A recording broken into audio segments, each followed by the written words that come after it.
ಕಾಂಗ್ರೆಸ್ನಲ್ಲಿ ಮುಂದುವರೆದಿದೆ ನವೆಂಬರ್ನ ಸಸ್ಪೆನ್ಸ್. ನವೆಂಬರ್ನಲ್ಲಿ ಡಿಕೆ ಶಿವಕುಮಾರ್ ಸಿಎಂ ಆಗಿ ಪ್ರಮಾಣ ವಚನ ಸ್ವೀಕಾರ ಮಾಡ್ತಾರೆ ಅನ್ನುವಂತ ವದಂತಿ ಸಾಕಷ್ಟು ಚರ್ಚೆಗೆ ಒಳಪಡ್ತಾ ಇದೆ.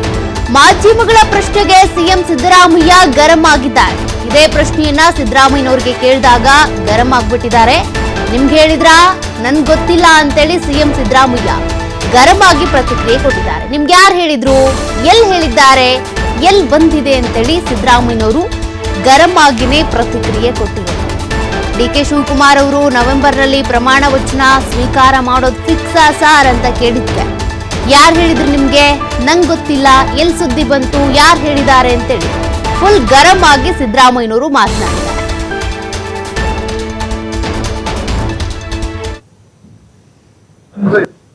ಡಿಕೆ ಶಿವಕುಮಾರ್ ಅವರು 21ಕ್ಕೆ ಪದಗ್ರಹಣ ಮಾಡ್ತಾರೆ ಅಂತ ಹೇಳಿ ಡೇಟ್ ಫಿಕ್ಸ್ ಮಾಡಿ ಅಂತ ಚರ್ಚೆ ಆಗ್ತಿದೆ.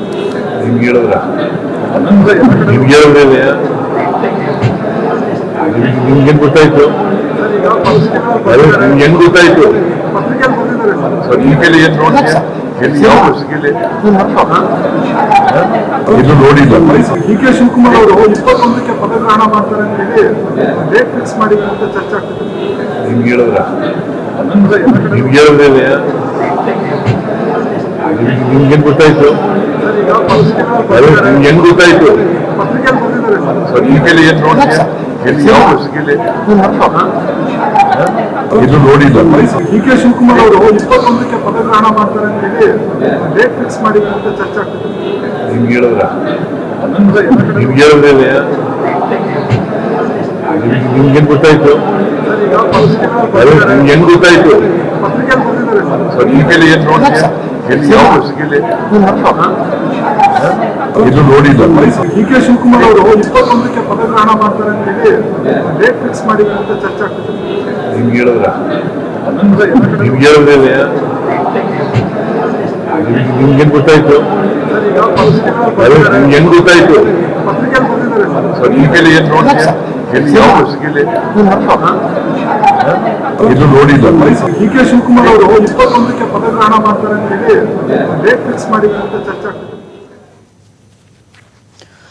ನೋಡಿ, ಡಿಕೆ ಶಿವಕುಮಾರ್ ಅವರು ಸಿಎಂ ಆಗ್ಬೇಕು ಅನ್ನುವಂತ ಪ್ರಬಲ ಆಕಾಂಕ್ಷಿ. ಆಗಾಗ ಅವರ ಬೆಂಬಲಿಗರು ಕೂಡ ಮುಂದಿನ ಸಿಎಂ ನಮ್ಮ ಅಣ್ಣ ಅಂತ ಹೇಳ್ತಾರೆ, ಅಥವಾ ಡಿಕೆ ಶಿವಕುಮಾರ್ ಅಂತ ಆಗಾಗ ಜೈಕರ ಹಾಕ್ತಿರ್ತಾರೆ. ಮತ್ತೊಂದು ಕಡೆ ದಲಿತ ಸಿಎಂ ಕೂಗು. ಇದ್ರ ಮಧ್ಯದಲ್ಲಿ ಕಾಂಗ್ರೆಸ್ನ ವಲಯದಲ್ಲಿ ಏನಾಗ್ತಾ ಇದೆ ಅನ್ನುವಂತ ಕುತೂಹಲ ರಾಜ್ಯದ ಜನತೆಗೆ ಇದ್ದೇ ಇರುತ್ತೆ. ಅಂದ್ರೆ ಸಿಎಂ ಬದಲಾವಣೆ ಆಗುತ್ತಾ, ಪವರ್ ಶೇರಿಂಗ್ ಒಪ್ಪಂದ ಆಗಿದ್ಯಾ, ನಿಜಕ್ಕೂ ಕೂಡ ಅದರಂತೆಯೇ ಜಾರಿಗೆ ಬರುತ್ತಾ, 2.5 ವರ್ಷ ಆದ ನಂತರ ಸಿದ್ದರಾಮಯ್ಯನವರೇ ಕಂಟಿನ್ಯೂ ಆಗ್ತಾರಾ, ಆಗಲ್ವಾ ಅಂತ. ಆದರೆ ಅವರು ಕೂಡ ಒಂದೊಂದು ಹೇಳಿಕೆ ಕೊಡ್ತಾರೆ. ಸಿದ್ದರಾಮಯ್ಯನವರು ಇತ್ತೀಚೆಗೆ ಒಂದು ಹೇಳಿಕೆ ಕೊಟ್ಟರು, ಹೈಕಮಾಂಡ್ ಹೇಳಿದ್ರೆ ನಾನೇ 5 ವರ್ಷ ಸಿಎಂ ಆಗಿ ಕಂಟಿನ್ಯೂ ಆಗ್ತೀನಿ ಅಂತ. ಮತ್ತೊಂದು ಕಡೆ ಡಿಕೆ ಶಿವಕುಮಾರ್ ಅವರ ಬೆಂಬಲಿಗರು ಕೂಡ ಹೇಳ್ತಾರೆ, ಮುಂದಿನ ಸಿಎಂ ಅಂದರೆ 2.5 ವರ್ಷ ನೆಕ್ಸ್ಟ್ ಆಗುವಂಥದ್ದು ನಮ್ಮ ಶಿವಕುಮಾರ್ ಅವರೇ ಅಂತ. ಹಾಗಾಗಿ ಸಾಕಷ್ಟು ಚರ್ಚೆ, ಗೊಂದಲ. ಇನ್ನು ಕೆಲವರಂತೂ ಒಂದು ಹೆಜ್ಜೆ ಮುಂದೆ ಹೋಗಿ 27ನೇ ತಾರೀಕು ಇವರೇ ಪದಗ್ರಹಣ ಮಾಡ್ತಾರೆ ಡಿಕೆ ಶಿವಕುಮಾರ್ ಅವರೇ ಸಿಎಂ ಆಗಿ ಅನ್ನೋ ಹಂತಕ್ಕೂ ಕೂಡ ಚರ್ಚೆ ಆಗ್ತಾ ಇದೆ. ಈ ಚರ್ಚೆಗಳೆಲ್ಲ ಆಗ್ತಿರೋದು ಯಾಕೆ? ಒಂದು ಕ್ಲಾರಿಟಿ ಇಲ್ಲ ಇಲ್ಲಿ. ಸಿದ್ದರಾಮಯ್ಯನವರೇ 5 ವರ್ಷ ಪೂರ್ಣಾವಧಿ ಸಿಎಂ ಆಗ್ತಾರೆ ಅಂತ ಹೈಕಮಾಂಡ್ನಿಂದ ಒಂದು ಅಧಿಕೃತವಾಗಿ ಘೋಷಣೆ ಆಗಿದೆಯಾ? ಇಲ್ಲ. ಆಗಾಗ ಚರ್ಚೆಗೆ ಬರ್ತಾನೆ ಇರುತ್ತೆ. ಅವರ ಹೇಳಿಕೆಗಳಿಗೆ, ಶಾಸಕರ ಹೇಳಿಕೆಗಳಿಗೆ ಅಥವಾ MLC ಹೇಳಿಕೆಗಳಿಗೆ ಬ್ರೇಕ್ ಬೀಳಿಸ್ತಾನೆ ಇರ್ತಾರೆ. ಆದರೆ ಅಂತಿಮವಾಗಿ ಅದಕ್ಕೊಂದು ಅಧಿಕೃತವಾದಂಥ ನಾಂದಿ ಹಾಡ್ತಾ ಇಲ್ಲ. ಅದೇ ಈಗ ಪ್ರಾಬ್ಲಮ್ ಆಗ್ತಿರೋದು. ಮತ್ತಷ್ಟು ಡೀಟೇಲ್ಸ್ ಕೊಡ್ತಾರೆ ಪ್ರತಿನಿಧಿ ಸ್ವಾಮಿ. ಈಗಾಗಲೇ ಡಿಕೆ ಶಿವಕುಮಾರ್ ಅವರು ಸಿಎಂ ಆಗಬೇಕು ಅಂತ ಅವರು ಕೂಡ ಪ್ರಬಲ ಆಕಾಂಕ್ಷಿ, ಗೊತ್ತಿರುವಂಥ ವಿಚಾರಣೆ. ಹೀಗಾಗಿ ಅವರ ಬೆಂಬಲಿಗರಿರ್ಬೋದು ಅಥವಾ ಅವ್ರ ಕಡೆ ಶಾಸಕರು ಕೆಲವೊಂದು ಈ ರೀತಿ ಚರ್ಚೆಗಳನ್ನ ಹುಟ್ಟಾಕ್ತಾರೆ. ಮತ್ತೊಂದು ಕಡೆ ಸಿದ್ದರಾಮಯ್ಯನವ್ರನ್ನ ಕೇಳಿದ್ರೆ ಅವ್ರು ಹೇಳಿದ್ರ ನಿಮಗೆ ನವೆಂಬರ್ನಲ್ಲಿ ಪದಗ್ರಹಣ ಮಾಡ್ತೀನಿ ಅಂತ, ಯಾರು ಹೇಳಿದ್ರು, ಎಲ್ಲಿ ಹೇಳಿದ್ರು ಅಂತ ಗರಂ ಆಗಿ ಪ್ರತಿಕ್ರಿಯೆ ಕೊಟ್ಟಿರೋದು. ಈ ರೀತಿ ಚರ್ಚೆಗಳಾಗೋದಕ್ಕೆ ಇವರಲ್ಲಿ ಇಲ್ಲದೆ ಇರುವಂತ ಕ್ಲಾರಿಟಿನೇ ಕಾರಣ. ಯಾಕೆ ಯಾರು ಸ್ಪಷ್ಟನೆ ಕೊಡ್ತಾ ಇಲ್ಲ ಸಿಎಂ ಬದಲಾವಣೆ, ಪವರ್ ಶೇರಿಂಗ್ ಸಂಬಂಧಪಟ್ಟಂತೆ? ರಾಜ್ಯ ಕಾಂಗ್ರೆಸ್ ವಲಯದಲ್ಲಿ ಪವರ್ ಶೇರಿಂಗ್ ವಿಚಾರಕ್ಕೆ ಸಂಬಂಧಪಟ್ಟಂತೆ ಹೈಕಮಾಂಡ್ ಇನ್ನೂ ಕೂಡ ಎಂಟ್ರಿ ಆಗದಲೇ ಇರೋದು, ಜೊತೆಗೆ ಸ್ಪಷ್ಟನೆ ಕೊಡದಲೇ ಇರೋದು ಸಾಕಷ್ಟು ಕುತೂಹಲಕ್ಕೆ ಕಾರಣವಾಗಿದೆ. ಜೊತೆಗೆ ಸಾಕಷ್ಟು ಚರ್ಚೆ ಕೂಡ ಆಗ್ತಾ ಇರೋಂಥದ್ದು. ಒಂದು ಕಡೆ ಸಿಎಂ ಪರ ಬಣ, ಮತ್ತೊಂದು ಕಡೆ DCM ಪರ ಬಣ. ಈ ಎರಡೂ ಬಣಗಳಿಂದ ಸಾಕಷ್ಟು ಹೇಳಿಕೆಗಳು ಕೂಡ ಬರ್ತಾ ಇದೆ. ಅಂದ್ರೆ ಸಿಎಂ ಸಿದ್ದರಾಮಯ್ಯನವರು 5 ವರ್ಷಗಳ ಪೂರ್ಣಾವಧಿ ಸಿಎಂ ಆಗಿರ್ತಾರೆ ಎಂಬ ವಿಚಾರವನ್ನ ಸಿಎಂ ಪರ ಇರುವಂತಹ ಶಾಸಕರು ಸೇರಿದಂತೆ ಪ್ರಭಾವ ಸಚಿವರು ಕೂಡ ಹೇಳ್ತಿರುವಂತದ್ದು. ಜೊತೆಗೆ ಒಂದ್ 3-4 ಕಡೆ ಸಿಎಂ ಕೂಡ ಹೇಳಿರುವಂತದ್ದು 5 ವರ್ಷಗಳ ಕಾಲ ಸಿಎಂ ನಾನೇ ಆಗಿರ್ತೀನಿ, ಪೂರ್ಣಾವಧಿ ಸಿಎಂ ನಾನೇ ಆಗಿರ್ತೀನಿ ಎಂಬ ವಿಚಾರ ಹೇಳಿದ ಬಳಿಕ ಇನ್ನಷ್ಟು ಸಾಕಷ್ಟು ಕಾವು ಪಡ್ಕೊಂಡಿರುವಂತದ್ದು. ಒಂದು ಕಡೆ 2 ವರ್ಷ ಆದ ಬಳಿಕ ಸಿಎಂ ಅಧಿಕಾರ ಚೇಂಜ್ ಬದಲಾವಣೆ ಆಗುತ್ತೆ, DCM DK ಅವರಿಗೆ ಪಟ್ಟ ಕಟ್ಟಲಾಗುತ್ತೆ ಎಂಬ ವಿಚಾರ ಸಾಕಷ್ಟು ಚರ್ಚೆ ಆಗ್ತಾ ಇದೆ.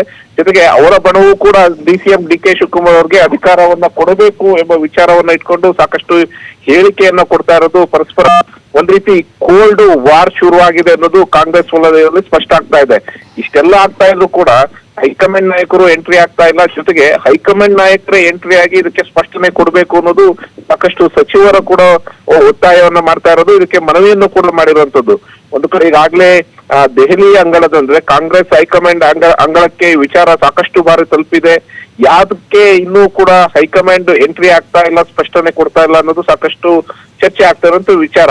ಹಾಗಾಗಿ ಇವತ್ತು DCM DK ಶಿವಕುಮಾರ್ ಪದಗ್ರಹಣ ಆಗ್ತಾರೆ ಎಂಬ ವಿಚಾರಕ್ಕೆ ಸಂಬಂಧಪಟ್ಟಂತೆ ಸಿಎಂ ಮತ್ತೆ ಗರಂ ಆಗಿರುವಂತದ್ದು. ಅಂದ್ರೆ ಯಾರು ಹೇಳಿದ್ರು ನಿಮ್ಗೆ, ಯಾವ ವಿಚಾರಕ್ಕಾಗಿ ಮತ್ತೆ ವಿಚಾರ ಪುನರಾವರ್ತಿತ ಆಗ್ತಾ ಇದೆ ಎಂಬ ವಿಚಾರವನ್ನ ಇಟ್ಕೊಂಡು ಸಿಎಂ ಒಂದಷ್ಟು ಗರಂ ಆಗಿರುವಂತದ್ದು. ಅಂದ್ರೆ ಸಾಕಷ್ಟು ಮಾಧ್ಯಮಗಳಲ್ಲಿ ಬೇರೆ ಬೇರೆ ವಲಯಗಳಲ್ಲಿ ಸಾಕಷ್ಟು ಚರ್ಚೆ ಆಗ್ತಾ ಇದೆ. ಅದೇ ಇದು ಯಾವಕ್ಕೂ ಇನ್ನೂ ಸ್ಪಷ್ಟನೆ ಸಿಕ್ಕದಲ್ಲೇ ಇರೋದು ಸಾಕಷ್ಟು ಕುತೂಹಲಕ್ಕೂ ಕಾರಣವಾಗ್ತಾ ಇರುವಂತದ್ದು. ಹಾಗಾಗಿ ಸಿಎಂ ಪವರ್ ಶೇರಿಂಗ್ ವಿಚಾರಕ್ಕೆ ಸಂಬಂಧಪಟ್ಟಂತೆ ಹೈಕಮಾಂಡ್ ಎಂಟ್ರಿ ಆಗುತ್ತಾ ಅಥವಾ ಸಿಎಂ ಸಿದ್ದರಾಮಯ್ಯ ಸೇರಿದಂತೆ ನಾಯಕತ್ವ ಬದಲಾವಣೆ ಆಗುತ್ತಾ ಅನ್ನೋದು ಸಾಕಷ್ಟು ಚರ್ಚೆ ಆಗ್ತಾ ಇರುವಂತದ್ದು. ಒಂದು ಕಡೆ ಪವರ್ ಶೇರಿಂಗ್ ವಿಚಾರ ಸೇರಿದಂತೆ ಕ್ಯಾಬಿನೆಟ್ ರೀಶಫಲ್ ವಿಚಾರವೂ ಕೂಡ ರಾಜ್ಯ ಕಾಂಗ್ರೆಸ್ ವಲಯದಲ್ಲಿ ಸಾಕಷ್ಟು ಚರ್ಚೆ ಆಗ್ತಾ ಇದೆ. ಎಲ್ಲದಕ್ಕೂ ಕೂಡ ಹೈಕಮಾಂಡ್ ಎಂಟ್ರಿ ಆಗ್ಬೇಕು. ಹೈಕಮಾಂಡ್ ಎಂಟ್ರಿ ಆದ ಬಳಿಕನೇ ಇದಕ್ಕೆ ಸ್ಪಷ್ಟನೆ ಸಿಗೋದು ಸೌಖ್ಯ. ಓಕೆ, ಥ್ಯಾಂಕ್ ಯು ಸ್ವಾಮಿ ಮಾಹಿತಿಗೆ.